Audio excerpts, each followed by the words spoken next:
Om Vakratunda Mahakaya Suryakoti Samaprabha Nirvignam Kurume Deva Sarvakarishu Sarvadashi Ganeshaya Namaha Om Ganganapate Namaha Om Ganganapate Namaha Om Ganganapate Namaha Om Sarvamangala Mangale Shive Sarvartha Sadike Sharanitrambake Gauri Narayani Namostute Ya Devi Sarvabhuteshu Mahasaraswati Rupena Samstita Namastasya Namastasya Namastasya Namo Namaha Om Shri Guru Bhyo Namaha Gurur Brahma Gurur Vishnu Gurur Devo Maheshwaraha Gurur Sakshat Param Brahma Tasmai Shri Gurave Namaha Om Shri Dattatreya Namaha Om Dhyanamulam Gurur Murti Mantramulam Gurur Vakyam Pujamulam Gurur Padam Mokshamulam Gurur Krupa Om Gunatita Aksharam Brahma Bhagavan Purushottamah Jano Jananidam Satyam Muchyate Bhava Bandhanat Om Shri Swaminarayan Namaha Om Shri Swaminarayan Namaha Om Shri Lakshmi Narayan Namaha Om Shri Krishna Narayan Namaha Om Shri Rama Narayan Namaha Om Shri Vasudev Narayan Namaha Om Shri Satya Narayan Namaha Om Shri Nar Narayan Namaha Om Shri Shiva Narayan Namaha Namah Shivaya Namah Shivaya Namah Shivaya Namah Shivaya Namah Shivaya Shri Hanumate Namaha. Welcome to Nitya Satsang. Today is the 17th of January 2023. Before we begin, I'd like to offer my prostrations done with pranam to all the great enlightened beings, sages, and all great people who have contributed to the upliftment of humanity in the past, present, and future, and to the Supreme One without a second, Parabrahma Paramatma, residing in the heart of all beings at all times in every situation. To begin with, we have been contemplating on Avastatraya. Avastatraya are the three states of experience that we have been going through. We are trying to understand Swapna Avastha, what is the dream state? But, to understand any of them, whether it is Jagrat, Swapna or Sushupti, the waking dream or deep sleep, the foundation of Vedanta should be very, very clear in the minds, and the terminology should also be very clear. So along those lines, we have been examining some PowerPoint slides, which I did send yesterday in the chat. And if you need me to send it by email, just let me know and I can send it that way. The diagrams on Advaita Vedanta are foundational to understand any form of Vedanta. So yesterday we were talking about what is called Ajnan. So Ajnan meaning ignorance, Maya. It is the blockage. There's lots of ways of trying to understand it. So particularly there are, let me see if I can put this up here. There are 5 words here that are of relevance, that Maya or Ajnan, ignorance, is anadi, it is beginningless. Right? We talked a bit about this already 2 times. It's a difficult concept to get hold of because it's hard to imagine something that is beginningless. Something that just is always present. But that is anadi. Then the next word there is anirvachaniya. Maya is not describable or definable as either existing or not existing. That's interesting in itself. How can we say that does ignorance actually exist? For example, if I don't know something about the world, let's say I don't know trigonometry. Let's just use a worldly example. I don't know it. Does that mean that my not knowing it has an existence? Or is it the lack of existence? See, so it is indefinable either as Sat or Asat, as per Vedanta. I cannot say that I am possessing the lack of not knowing trigonometry. This is the problem. This is called anirvachaniya. Anirvachaniya meaning it cannot be described exactly what it is. The Brahman is a realization. And in fact, when the Brahman is there, when we realize who we are, then that's the only reality. It's like asking the sun, what is darkness? Does that make any sense at all? Does the sun know what is darkness? The sun doesn't know what is darkness. But in some sense, the darkness is only present when the sunlight is not present. But does darkness have any existence? If we go at 2 o'clock, at 3 o'clock at nighttime, and there's like in a forest or a jungle, there's no street lights or anything like that, does that andhakar, that darkness, that actual, there's no light there, does it have any existence? That's the question. In one sense, we can say it's dark, but you can only say that in reference to light. So there is a duality there. And that is this dark versus light. This is a duality in the material world. But interestingly, as far as Advaitic realization of the Brahman is concerned, this is the whole point, that the Brahman and Maya are not two, as per Advaita Vedanta. So this is a tricky thing, because if we say we are having Ajnan, are we really having Ajnan? Shankaracharya ji will say, no, there's really nothing like Ajnan. Somehow, as he said in previous verses, mysteriously forged, it somehow has come about that there is this differentiation. There is this sense of separateness between me and you and all the different world. He does use the word Maya. He does say it is Anadi and Anirvachaniya. He also says that it is a power of Brahman, a power of that infinite consciousness. Now we can pose a lot of questions here, and there's really no answer to them as such. The answer is only to realize and awaken to the truth. We can ask the question why God or Brahman has the power of Maya. God has nothing better to do? To create these universes and all this craziness that's going on, and people are hurting each other, and one species based on another species, and hurting, and the death and dying and all the pain and suffering and the horrors of life and death. Why Brahman has to do any of this thing? Or why Parabrahma, even if from Vishishtadvaita point of view, why Parabrahma is doing all this thing?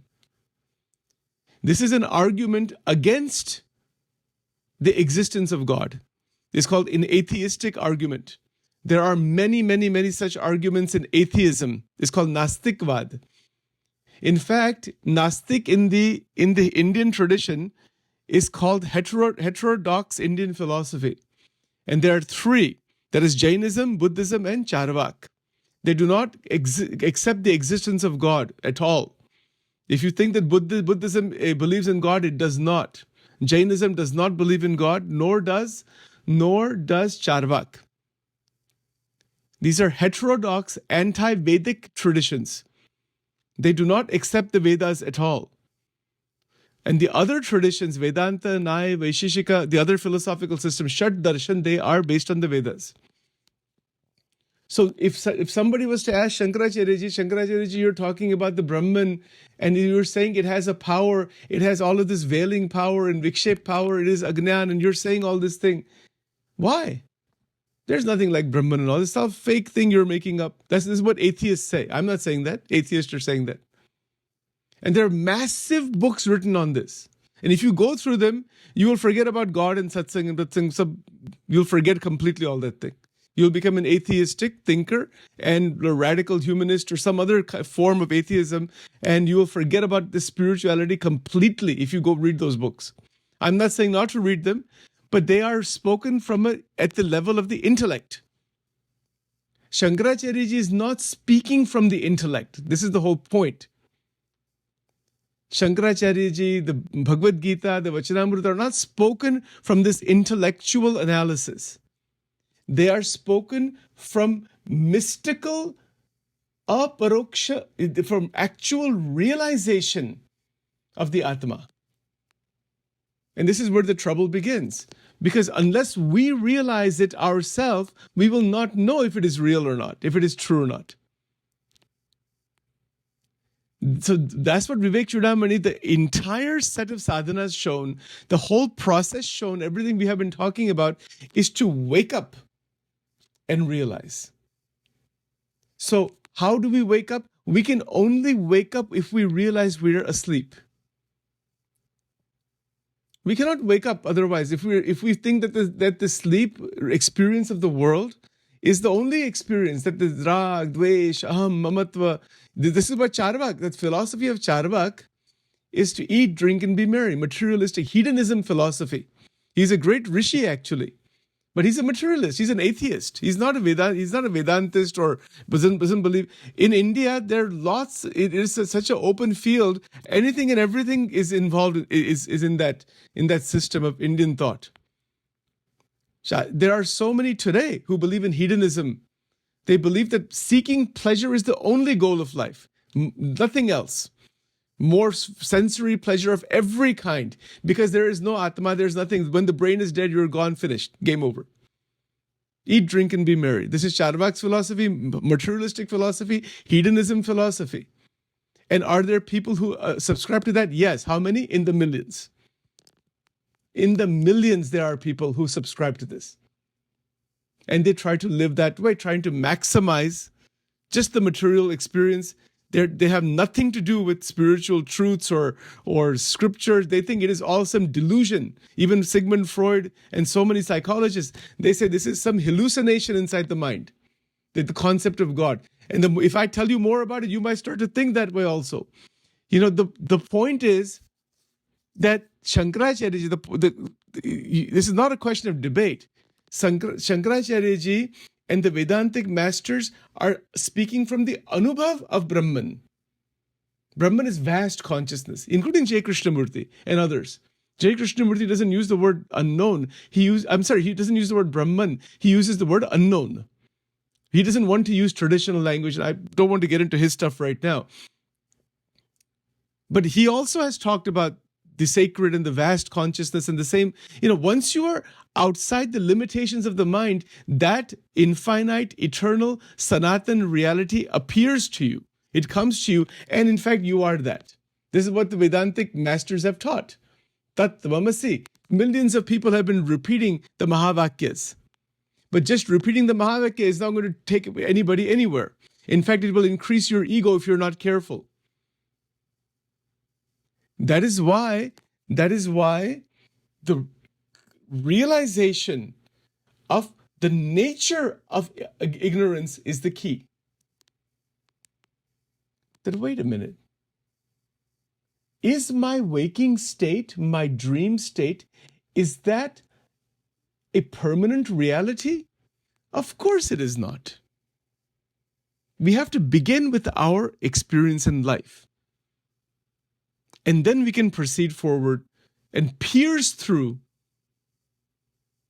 faith and Shraddha and many other ways of going about it, to pierce through the veil of Maya. The veil of Maya is such that it is made out of the three gunas of Maya. That is Trigunatmak. So Ajnan has this third component, Trigunatmak. This is also in our experience. The Sattva guna, Rajas guna, and Tamas guna are experiential. This is in our experience. We listen to a beautiful piece of classical music, let's say, and our mind is in very sattvic mode, or devotional song. We listen to a devotional bhakti song, some dhoon, some prarthana, something like that. That is a sattvic mindset, sattvic experience. Rajasic, the passions inside. This is our experience in life. And then the tamas, laziness, indolence, not wanting to do anything. This is tamogun. This thing that is described here, this Trigunatmak aspect of Ajnan, is directly in our experience. These other two, Anadi and Anirvachaniya, are not so easy to understand. Now, the fourth one is Bhavarup.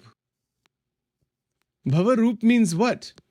That in the present, in the present experience of reality, there is ignorance. what is the way to understand that? Sachin becomes angry. Sachin becomes jealous. Sachin, God, thank God that doesn't happen, hopefully. But these things, if they do happen, to see the difficulties and the problems of the world, that is all experienced here. The continuous conflicts between nations, all these things we've talked about before, that is all part of the bhava experience. The experience of the world itself, the names and forms. We see birds and trees and plants and mountains and factories and everything else we see. That is called bhavaroop, the experience of the waking world. See the advanced stage of Vedanta, much beyond these intellectual things that people are arguing about. Shankaracharya ji will say that the entire external world that you are seeing, you are not seeing the reality. You are seeing something that is veiled, that is called Avrana Shakti and Vikshep Shakti. This comes at the bottom down here. The power of Maya is such that it veils and it projects. Again, if we ask why this happens, from my understanding in study and reflections and sadhana, the perspectives in Vishishtadvaita are much more going to answer this question. Advaita doesn't have a good answer to this question. It has some answers, but it cannot really answer the question how the one got into ignorance. They say the one without a second, the Brahman, doesn't get into ignorance. But then if it's not in ignorance, who is in ignorance? If you say Jivatma is in ignorance, even Shankaracharya ji is saying Jivatma is in ignorance, then how can the Brahman get into ignorance? Brahman is beyond ignorance, beyond Maya, beyond all division and divisiveness and all those things. That's how it is conceptualized, or that's how it is experienced. So then they say that the ignorance is an illusion. Well, if the ignorance is an illusion, if somebody pinches me, is the pain an illusion? It's not an illusion. So there are serious problems in Advaita Vedanta of this type from a conceptual point of view, which we won't go into here. But because Advaita is speaking only from the Brahman, that's all. It doesn't have any answer to where does Maya came from, why it came, where the Jivatma came from. It just says that the Jivatma is the Brahman. Is that a wrong statement? It's not a wrong statement if you realize you are the Atma. Once you realize you're the Atma, there was nothing like Maya. Even Vachanamrut says this. That's why this is anirvachaniya. Once you get out of darkness, for example, you're at 2 a.m. at nighttime, that darkness is there. But once the sunlight is there is no darkness. And if you are living inside the sun as a luminous being, as a part of the sun, the concept of darkness is not even there. This thing is written in Avadhut Gita many times by Guru Dattatreya ji. When the realization is effulgent, nirvikalpa realization, higher realization, there is only the Brahman, nothing else. Now that sounds good to say. I can say that. Anybody can say that. But look at our life as it is. We have to face life on life's terms. And when we see that so much activity going on is this fifth category, Gnan Virodhi. Gnan Virodhi means that the activity that is going on in the sansar is antithetical, contradictory to Gnana.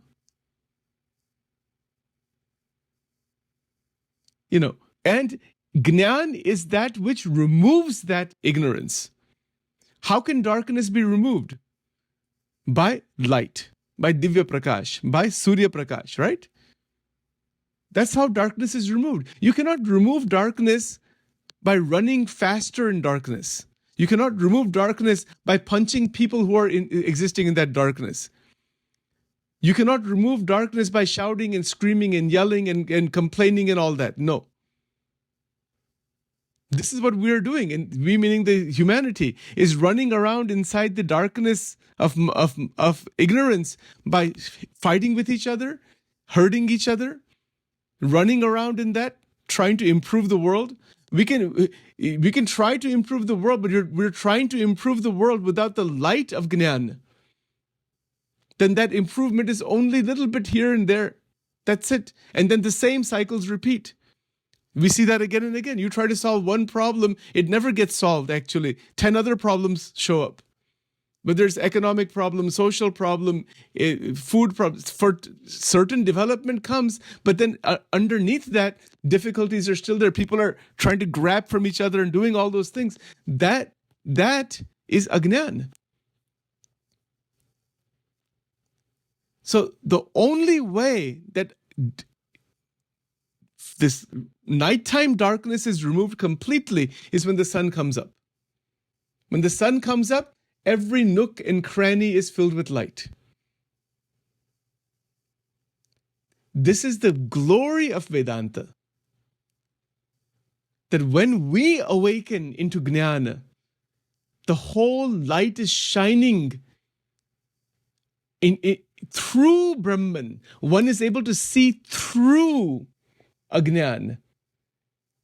That Jnan is removed by knowledge. Jnan Virodhi means it has two meanings. I think it has two meanings. One is that it is antithetical to Jnana, it is removed by Jnana also. What is removed by Jnana? Ajnan, ignorance. And these two powers, now let's talk about this Avran Shakti, Vikshep Shakti. The Avran Shakti veils Jiva's real nature and causes the cycle of birth and death. We've talked about that a lot already. The cycle of birth and death, right? But there's more, we have only touched the surface of it. The Avran Shakti, it's a Shakti, it's a power. It's a power of the Parabrahma. Now somebody will say, why that power is like that? Vishishtadvait has a better answer, that the Jivatma are infinite in number. They are not created by Parabrahma Paramatma. They are Anadi. The Jivatma are infinite and monadical in number. Sachin's Atma, or this Atma that is a Sachin, is different from somebody else's Atma, from the frog and from the tree and from another human being. If Sachin goes into moksha, doesn't mean everybody else goes into moksha. Everybody is still stuck here. If the great sage is in the Gunatit state, Sachin is still in the three gunas. So the answer is much better in Vishishtadvaita. Otherwise, you wind up in the problem of the Brahman becoming the Jiva, and then it's trapped in its own power. And Shankaracharya Ji, nobody has an answer to that question. Shankaracharya Ji avoids that, actually. He doesn't want to get into that. Now, there may be some reasons behind it. But the Advaita tradition, which is predominating in the Indian system of practices, they cannot answer this question. And it's not even a question of answering. If you say that the world is an illusion and the world doesn't exist, you are still exist. So they say it is Vyavarika, it is transactional. But why that even exists? If there's only one without a second, there's nothing other than Brahman, why is there even the appearance of duality? They say it's just an illusion, it's an appearance. Where non-dual Shaiva Tantra, Kashmiri Shaivism disagrees with Advait Vedanta on this point. It says, no, the world is not unreal. The world is a contraction, another expression of that reality of Shiva Shakti. This is called Kashmiri Shaivism. So these are very profound subjects. And I just want to mention something here, just for anybody listening to this now or in the future. These systems, whether it is Advait Vedant, Vishishta Advait Vedant, Brahma Vishishta Advait Vedant, Achinta Bheda Bhed, or whether it is Kashmiri Shaivism, or even, I would even go so far to say, all the atheistic and neuroscience traditions and all that, these things in my mind are not contradictory. They are looking at the same truth from different perspectives only. They are not contradictory, they are seeing some piece of reality. They're not contradictory. And that's from that standpoint, the Vedanta idea of one without a second, Ekameva Dvitiyam Brahma, which even Vachanamrut Maharaj usme kehte hai, he has talked about that as the Parabrahma Paramatma, beyond the Brahman. But again, that is just another way of putting this. The fact is, actually nothing is contradictory. That's an interesting thing. If you study this enough, deeply enough, you'll find there is no contradiction. Even there is no contradiction between anger and Brahma Vidya. You'll be surprised to hear that. How can that be? How can there be no contradiction between killing somebody and Brahma Vidya? Look, that's what the Gita is teaching. Gita is telling, Sri Krishna is telling Arjuna to kill all those people. And he's saying, hold on to Brahma Vidya. Is it not so? What does Arjuna want to do? He wants to become a sannyasi. He doesn't want to fight the war. He wants to go into the fort. He said, I would rather beg on the streets than fight this terrible war. And the whole point of the Gita, one of the big points is that Krishna is convincing him, you better get up and fight. But you have to fight with that Brahmic realization. Now, how does this work? What does that show us? It shows that every experience in Prakriti, within the three gunas of Maya, we have to do our duties in that. We have to perform our action in that. We don't have a choice to perform. That is the power of the Parabrahma. That is the mysterious power. And then when Sri Krishna is showing the Vishwarup Darshan, Arjuna is awakened. My God, everything is in the one. Everything is occurring in you, in that vast consciousness. You know, then there's nobody killing anybody. Nobody's doing anything. It is the one that is only, this is Advaitic teaching. See Shankaracharyaji's commentaries on those verses. We'll get to all that at some point in a little bit at a time. And when the time permits, I'll make some more detailed reference-based recordings on this. And Shankaracharyaji's Gita Bhasyam and all that. Amazing stuff is there. It's extraordinary. The notion that there is one reality that is doing, and that the fact that Sachin thinks Sachin is doing something is a Ajnan. Sachin isn't doing anything. So if Sachin becomes angry, has lobh, krodh, kam, gamme, whatever it might be, from the perspective of the Virat Narayan, this is all part of the Virat Narayan's Leela. Or from a Shakti point of view, we say, ye Mahashakti ki Leela hai. And even if you look at great sages like Muktanand Baba from Ganesh Puri, this is not a Swaminarayan Muktanand Swami, that's another one. This is in Ganesh Puri in Maharashtra. And he's written this extraordinary book, The Play of Consciousness, Chit Shakti Vilas. His guru was Nityanand, Bhagwan Nityanand. He was a roaming sannyasi. So the Advaitic masters that have come in the history of India, they are just, sometimes wearing a kopin. They don't have any other clothes many times. They just have to cover their private part. They have maybe just one piece of cloth. And they are roaming sadhus. And they are living in this vast oneness. ऐसी भी स्थिति है. Think about that. But what Sri Krishna is showing us, Sri Krishna Bhagavan is saying to Arjuna and then for us, is that you can live in this interactional Trigunatmak world, Sattvagun, Rajagun, Tamogun, because that is the Trigunatmak aspect of Ajnan.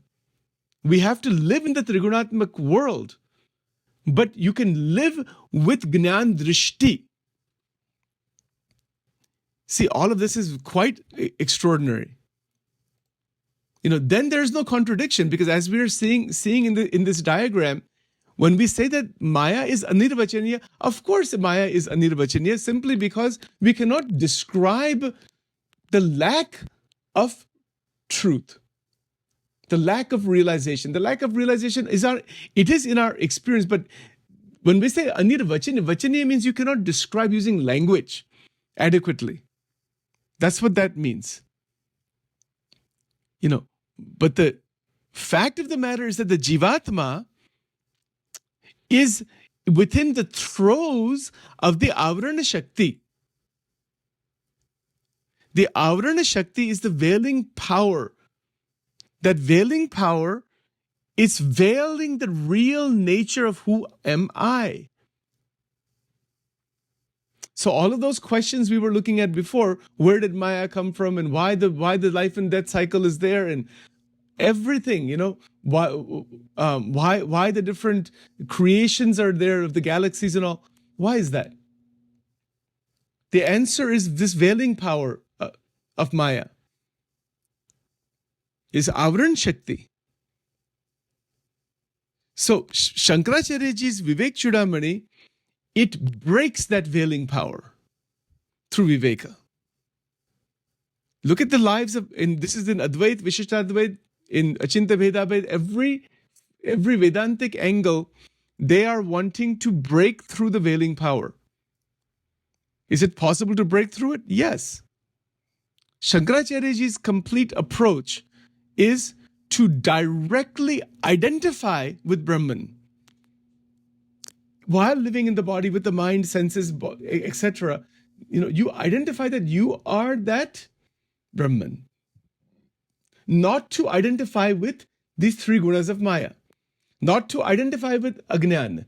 Not to identify with the fact that I am a beginningless person. I am beginningless, but I am beginningless in Maya. Not to identify with that anymore. It's over. Permanently over. That means Kam, Krodh, Lobh, Moha, Matsar, Asha, Trishna, Irsha, Ahankar, Rag, Dvesh. All of this is gone. De-identified with all of it. Once and for all. That de-identification occurs in the present by holding Brahma Vidya while living in the body, living in the senses, living in the world. So, and in doing so, by upasana of Paramatma. Because Paramatma, whatever Bhagavan is beyond Maya. So to understand what is Maya, we have to connect with that which is beyond Maya. When we connect with that which is beyond Maya, we will see inside ourselves what is Maya. And this Avarana Shakti, it will disappear. No, the veiling power, the Avarana Shakti disappears. And then the Vikshep Shakti. Vikshep is what? Projecting the world of multiplicity, beginning with space, etc. The world of multiplicity is a projection of the Brahman. Now, what does that mean?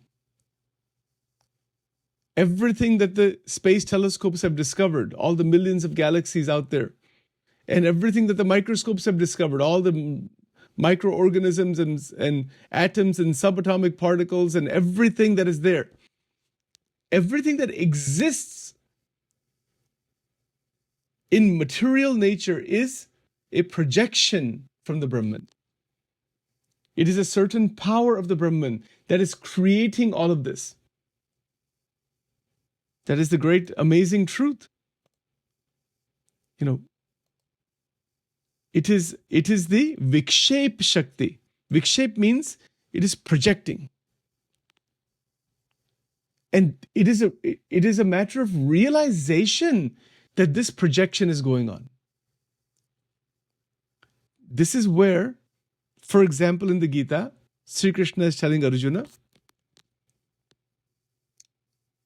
you are only to perform your prescribed duty. You do not get attached to anybody. You're not doing anything. You are not the doer. You're performing the duty as an instrument, and you're not killing anybody. You're not saving anybody. You're just performing your duty in the material world as a dharma, and you are to remain above it completely. Completely. The entire Gita is teaching this in different ways. All 700 verses have this essential point. Perform the duty because we are within this body. If we are not in this body, if we are not in the material world, there's no issue of performing duty. Gunatitanand Swami mentioned beautifully. He said that if you already had Jnana completely, you would not even be having this physical body. Physical body exists because there is some ignorance somewhere. That is why the birth occurs. The exceptions are the incarnations of God or the great saints who come. वो एक अलग बात है. But other than that, everybody else comes because of some ignorance that is there. And when the Ajnan goes away, the body will also go away at some point and the rebirth stops. One goes into divine realm. So, practically, this may sound a bit philosophical today, but practically in day-to-day life, to recognize the force of Ajnan. How do we recognize it? Directly in our emotional system. Emotions, thoughts, feelings, we recognize it right away. Our reactions, our vasanas, these are the things to recognize.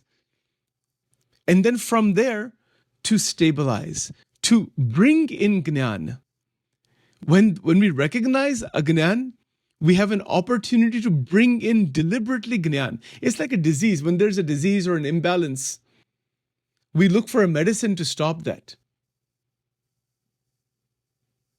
But humanity doesn't recognize that there are so many internal diseases, the Shadripu and the all kinds of internal problems that the humanity doesn't consider as a disease.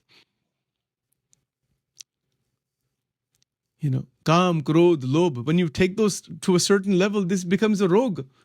It becomes disease. And if a person doesn't recognize that it's a disease, how they will find a cure? They're accepting it as a best friend. Kam, Krodh, Lobh, Moha, Asha, Trushna, Irsha, Ahankar, Klesh, Dvesh. These things are diseases. All of them. A to Z. But there is an experience of the ego. Wow. The experience of pleasure, hedonism. We talked about it earlier today. And then one just goes for that. Then what happens? Then the trouble comes. Then see the reactions, see the problems, see the difficulties.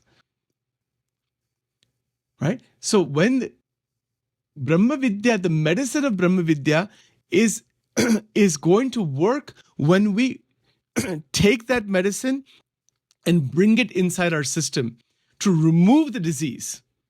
But if the disease is not recognized as a disease, as a problem, as a difficulty inside of us, where's the issue of that? With physical body, we have a direct experience. The body is hurt, or we have a flu, or we are sick somehow. We seek medicines right away. But these internal problems that are there, they're not even seen as problems. And that is Ajnan. That is what Vedanta is teaching. Recognize the internal Ajnan. And then on that basis, move ahead. On that basis, bring in the medicine.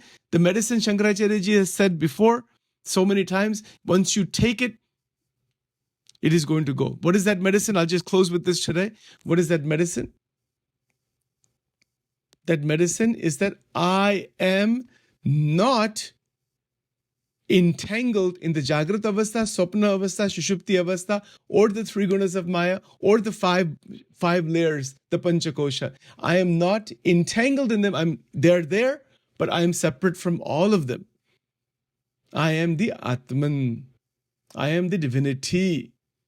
These things exist. They come and go. That is not who I am. This is the basic medicine, right? And that is where that realization is the Guru. Now let us stop here for today, and we will continue on this tomorrow.